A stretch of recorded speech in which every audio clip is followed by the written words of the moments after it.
Welcome to another video of installation for your Tesla Model 3 audio upgrade. What we're doing today is we're swapping this out, which is the woofer in the door of your Tesla on both driver and passenger side front. It is something in the area of 6.5 to 7 inches in diameter. And it also has a particularly unusual, obscure plug. It is made by a Japanese company called Yazaki. And if you take a look here, you can see the order I did at automotiveconnectors.com. Or you can do something that's a little bit easier probably and order a same sized pin. And I have found that these Tyco Electronics pins, you can see the manufacturer part number up here, 173645. The -3 on the end means it's gold plated. They don't have to be, of course, but they just happen to be selling them in singles, and that's what you need. Ultimately, the goal here is to make the plug look like this, and we'll show you how to do that in just a minute. First thing we want to do, though, is get the speaker in. You're going to need a standard Phillips screwdriver. You're going to need a wire stripper. You're going to need the screws that came with the Focal speakers, as well as the speed clips or spring clips. But do not use these on the bottom short side of the bracket. They are too big. You can see they're going to go straight through. You will want something shorter. So the ones that came with it are something like 1.25 inches in length, and it's just too long. This is about 3/4 of an inch, and that is just right for getting through and not going through into the bottom base. I also would recommend that you have some lock washers. You also may want to ask Tesla to order some of their trim clips, they're called. When you rip the door open, it's very hard to get open at first. These trim clips have a tendency to break, and Tesla will let you buy them. They're not very cheap though. You're going to want probably needle nose pliers. You're going to need a crimper. This is going to be a crimper specifically for our blades. And I have an extra wire cutter, just in case. These are going to be your brackets. Once you get them, you take the base and you take the rim, print them separately, and then you want to epoxy them together with something that's not going to ever move. I just used a 5-minute epoxy. So what we have here is the little gasket, the little foam gasket that came with the Focals. On the bottom here you have the blades that come on the speaker. They're nicely labeled positive and negative. You need to make sure that the positive and negative polarities match. On the plug on the back of the car speaker, the stock speaker, the second pin is going to be negative. The first pin is positive. And so you can see with this connector that we have made, the red stripe positive, the unstriped, smaller blade connector is negative, and they are correctly inserted when you look at the plug. So take this, make sure that the blades are somewhere near the top aperture on this, because you don't have a very long cable. Drop it in.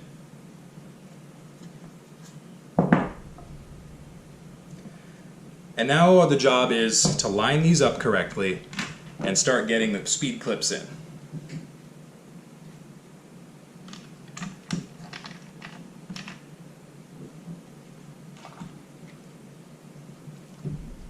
You may need to compress these before you put them on a little bit. And you want to make sure that at the end of your installation of the speaker in the bracket, that these little speed clips end up in the recesses, in the little apertures that I have put in the bracket specifically to fit them. Otherwise, you're going to end up with a bit of trouble. You can see that that's in the little recess in the bracket. So take your screwdriver, put that in a little farther so that it's kind of sturdy, and then start working on the other ones. Remember, small screws on the bottom. Again, compress. You might use pliers for this if your fingers aren't strong enough.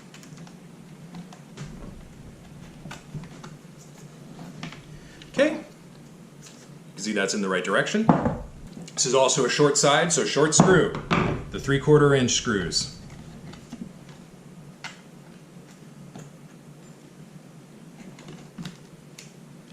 the bent side is in.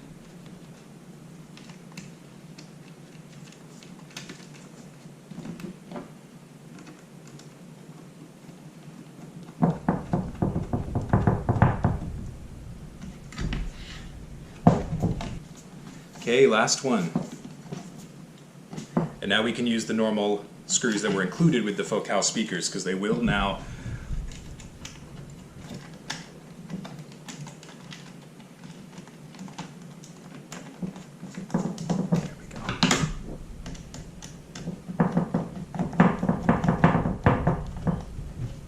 Okay, speakers in.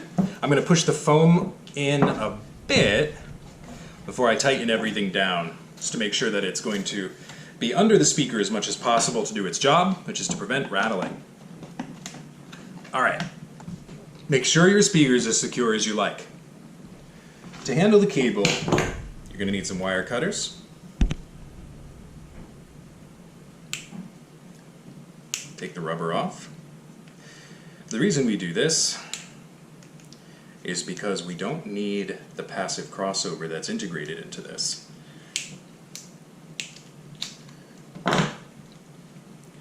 In fact, when I have tried this with the passive crossover, it takes out too many of the frequencies and the speakers really don't put out as much sound as the originals. And that is not what we're aiming for.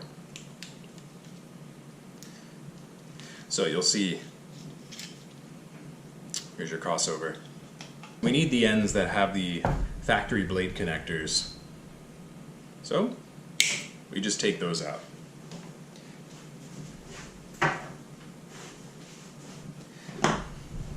And there we are. The red stripe wire is for the positive, and as is the case often with speakers, the smaller blade connector is negative. So what took so long to get for me was the plugs. So you can use these if you want to, or you can take an approach which honestly will probably save you a lot of time and just buy pins that fit and ignore the plugs entirely. Slip the pins into the factory harness and just hold them there, tape them there, apply a little solder if you want to. So here's the correct pins for the part. They come in a sheet like that. So we're going to just bend them a little until they come off.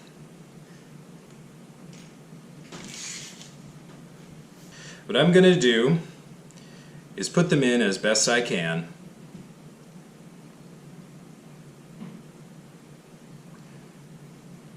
You're going to need a crimper. So this was a cheap one I got on Amazon. The company is iWis. I'm going to use the 2.2 numbered crimper here. And you can see what happens is it slides over, you squeeze, and when it comes out, it's crimped so that you don't have to solder this.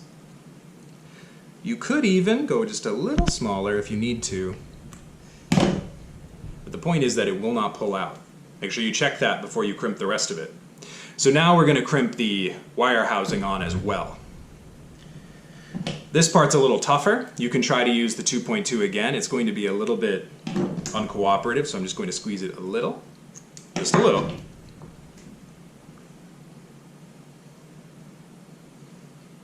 And only crimp a very little bit. Red stripe means positive. So, your plugs, or not if you didn't order the plugs, that's perfectly fine too. On the speaker housing, pin number 2 is negative. So pin number 1 is the positive pin we want. If you take a look at the back of the Yazaki plug, if you can even see that, there are numbers. The numbers on the right hand side say 1, and the numbers on the left say 2, if you're looking at it from the back. So positive means we're going in pin 1.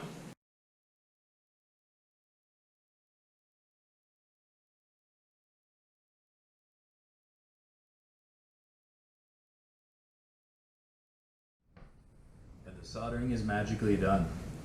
So now we take this out of the picture. Take a different wire that is not the Focal wire and cut the Focal blade connectors off, and then you only have to do 2 solders.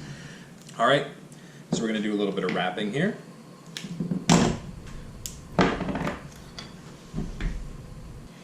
I'm going to just leave these separate. And so now your new speaker comes in.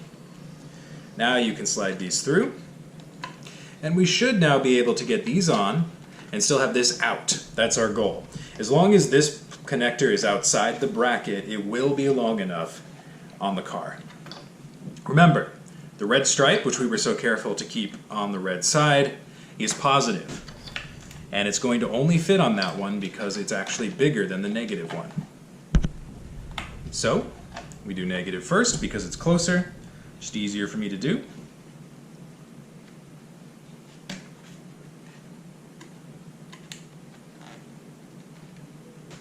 Be gentle. Remember that these blades are on a circuit board, so you don't want to snap the circuit board. Now they're both on. If you want to make extra sure that they won't move, you can always add a little dot of solder to both of them. I'm going to show you how to take off the Tesla Model 3 doors and replace the stock speakers with the ISU 200 Focal speakers we have. If you have the brackets that are ordered from Audioliphe.com or printed with those models, that's what we're going to be using today. Removing the Tesla doors is actually fairly easy. You just have 3 bolts that you have to remove. There's one here behind this red reflector. There's one that's up here, right underneath where you press to open the doors on the opposite side. Both of those are covered by plastic covers. And then the third is right underneath the armrest. These are the only bolts that hold the door in. And then it's a bunch of clips after that. The clips are incredibly hard to get off at first, and you will probably break 1 or 2 of them, so you may want to order a couple of spares from Tesla, honestly. What you need to do to get the reflector off is reach underneath and pop it up. This will just come off, it's just pressure clipped in like that. You can see I've already removed the bolt from here. This is the bolt that was in there. You're going to just use a Torx. It's a T30. And you're going to be removing that counterclockwise like always. Up here, behind the handle to open the door, you're just going to reach in and pop this piece of plastic off. And then there's a bolt right underneath that. That's the same. T30 Torx head. And then the last bolt, as I mentioned, is under here. So we'll get you a view of that. And this is where that bolt lives. All right, that's it. Once that's done, you've got the hard part. You will want to have panel removal tools. I usually start from the back left corner. I usually pry with both of the tools, try to get a handhold under there. There are actually 2 clips right here. 2 pressure clips, which are very, very powerfully held. So you have to pull up pretty hard and straightforward if you can. There's going to be another one right here. There's going to be one right next to where the speaker sits. And then there's going to be up the sides. There's one here. And I believe one on this side. And so you pull straight out as much as you can. Try not to push to the side to try not to break the clips. Then once you're done with that, the door pulls straight upward because it's sort of resting in this window ledge right there. The tweeter is going to come up with it, the tweeter assembly. That's fine. And you can see that that's just right in there. We replaced these earlier. You can see these are the aftermarket Focal tweeters. All right. That lets you swing the door paneling off. My suggestion is that you have a lovely helper help you with this, because otherwise you have to lay your Tesla door on the ground, which isn't exactly what you want. And as I mentioned, you'll probably break some of these. You can see here that I've broken this one by taking it off before. And you can see that this one, I've actually pulled the socket out of the door with. Again, it's almost impossible, I've found, not to break some of these, although you might get lucky. We're looking at some hex heads. These are going to be about 8 millimeters.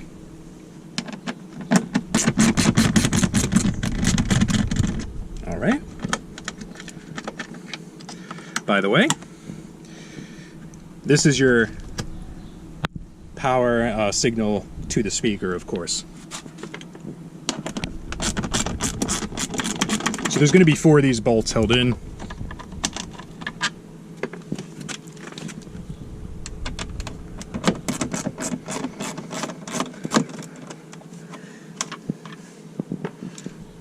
Once you're done, I've already taken the bolt out that's on the right-hand side here. Lift the clips up that are on the bottom of this and just pop the speaker out. And then you should be able to pull it out from the top. Now you can see on the backhand side, you've got these little pegs that slide right into the door. The replacement speaker brackets I printed do not have those. They're not necessary. They're just there to provide a little bit of holding while you bolt the speaker in. Now we replace with the new one. What I've done is I have taken the stock focal plugs, the blade connectors, put them on here, and you can see I put a little dot of solder on both of them to hold them in because I don't want them to ever wiggle loose. It's obnoxious enough to replace these once, so don't leave it to chance. Just put a little bit of solder on there. And then I have run this through. This is what's going to go into the door. There is one more thing that you're going to want to do. Take some of your foam speaker insulation tape that you have, of course, lying around. What this stuff is just a very small, I don't know, what is this, a 1/4 inch, 1/8 of an inch in width, and it's very, very thin. And the reason we want this is so that we don't get any unwanted vibrations. The speaker that we took out actually does have something like this on the back of it already, if you pay attention closely. You also may want to use sound deadening. I may do another video of that in the future, where you're gonna pop this sort of plastic piece out and put sound deadening material behind it. The Tesla has plenty of space to do that. I've already checked through that, and some people have done that online. I'm not gonna do that in this video. This is just to install the speakers. So here we are. You take your tape, separate it at the top, and then start by adhering it, and then go around and try to make sure that it curves along with the speaker really nicely. All right. So we get to that point. Oh, very strong magnet. Chop that. And this stuff is great because it's just a little stretchy, so you can sort of cover any places that you want. Much better. So now, what I'm going to do is stick the bottom in first. You can see that we have a clip here to worry about. We have a clip here to worry about. So what I would do is move your plug out of the way and handle the one on the side first, and then the one on the bottom second. And make sure that that still lines up with these ones on top, and then push them in. That's it. Your speaker is now mounted. We're going to bolt that in. At this point, I would suggest you test. Because once you have it bolted in, you have the door back on, you're not going to want to take it off again. Just make sure you test to make sure your speaker works the way you want it to, that you wired it up correctly. You're going to want to probably wrap a wire loom or maybe some padded tape around this, possibly even tape it to the door. Last thing we're going to do is bolt this back on, replace the door, trim, and you're done. I would recommend very highly that you use some form of lock washer, or maybe sort of a clear adhesive, something very light, maybe like a clear nail polish, just to make sure that these don't come loose. They're not exceptionally long, so if you use a lock washer, you have to be careful of how much threading you take up with it. Right now, I'm not even going to use one because I'm going to take this off shortly to do sound deadening. But I want to do this video for everybody first.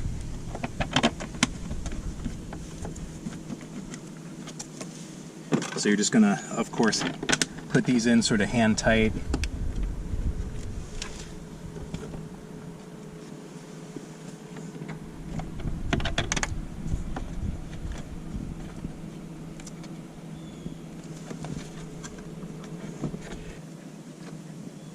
All right, then we take our handy dandy ratchet. You may find that this isn't going to be able to unobstructedly work on these. You could of course use a wrench. Okay, that one's all tight now. That one's good. That one's good.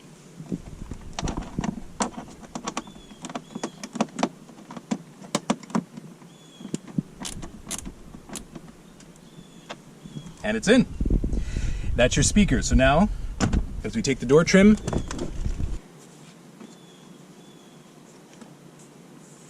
and then you're going to want to hang this from the window frame. Again, that's sort of standard procedure for car doors. It's all in there. So now take your fingers, slide around, and try to make sure that the clips are roughly in line with the sockets they're going to have to travel into. There we go. And now that's nicely in line. These ones are in line. Once they're all lined up and you're satisfied, you can start pressing them in. Take your tweeter. So this little thing is going to go over top of this. You slide that on and then drop it down. Then we put the bolts back in.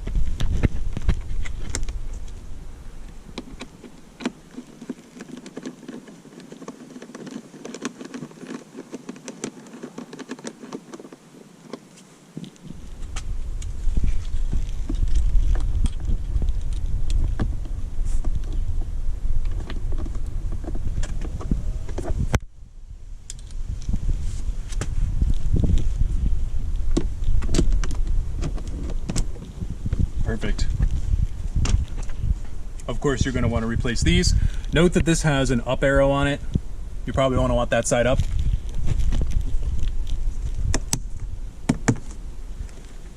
Note that this has a little latch which has to go in first.